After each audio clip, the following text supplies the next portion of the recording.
Assalamualaikum warahmatullahi wabarakatuh.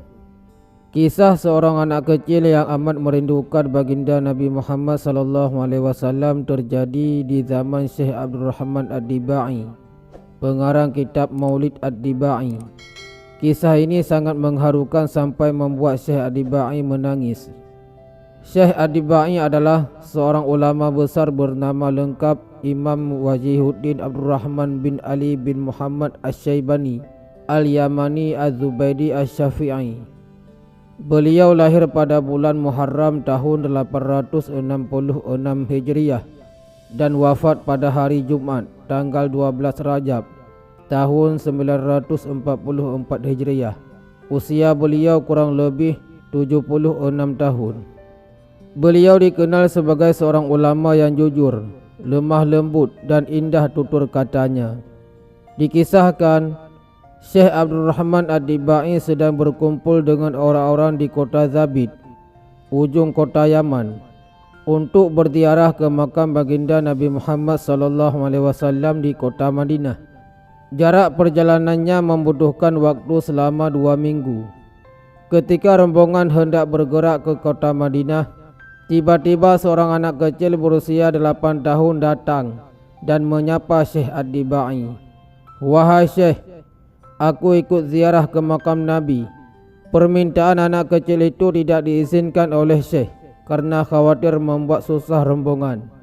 Lalu Syekh Ad-Dibai bertanya kepada anak kecil itu, "Kenapa kau sangat ingin ikut?" Lalu anak itu berkata, "Wahai Syekh, percayalah, aku sangat rindu kepada Rasulullah." Namun dijawabnya, "Sudahlah, kau tetap tak boleh ikut." Maka berjalanlah rombongan tadi. Setibanya di kota Madinah, tepatnya di depan makam Rasulullah, Syekh Abdul Rahman Ad-Dibai terkejut melihat anak kecil itu ada di hadapannya. "Wahai anak kecil, dari mana kau datang? Bagaimana kau bisa ikut?" "Ketika kalian berangkat, aku masuk dalam kotak, ikut bersama rombongan ziarah ke makam Nabi Muhammad," kata anak itu. Syekh Ad-Dibai berkata, "Aku tidak heran kalau kau masuk peti, tapi selama 2 minggu kau makan dan minum dari mana?" "Tidak makan dan tidak minum."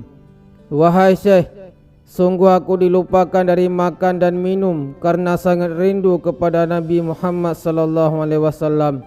Anak kecil tadi pun bertanya, "Wahai Syekh, apakah benar tanah ini pernah dipijak Rasulullah?" Kata Syekh Ad-Dibai, "Iya." Kemudian anak itu mengambil tanah itu, lalu diciumnya tanah tersebut.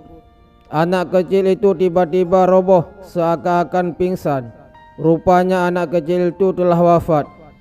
Anak kecil itu pun dikebumikan di luar kota Madinah karena orang luar. Kemudian Syekh dan para rombongan mengerjakan umrah. Saat pulang, Syekh Ad-Dibai teringat anak tersebut, lalu datang menziarahi makamnya. Ketika Syekh melihat keadaan makam itu, menjadi bingung karena makam yang berada di luar kota Madinah berangsur-angsur bergeser masuk kota Madinah mendekati makam Nabi Muhammad SAW. Melihat itu menangislah Syekh Abdul Rahman Ad-Dibai. Sampai sekarang makam tersebut masih ada dan berada di seberang Masjid Nabawi. "Wahai anak kecil, betapa hebat dan mulianya engkau. Sewaktu kecil kau rindu hendak ziarah ke makam baginda Nabi Muhammad SAW, dan sewaktu kau wafat kau juga rindu kepada Rasulullah." Syekh Abdul Rahman Ad-Dibai pun menangis di dalam rumahnya. "Aku ini adalah seorang imam, tapi aku malu melihat kecintaan seorang anak yang sangat mencintai Rasulullah." Syekh Ad-Dibai pun menulis riwayat perjalanan anak kecil itu dalam kitab maulidnya, yaitu kitab Maulid Ad-Dibai. Wallahu a'lam bishawab.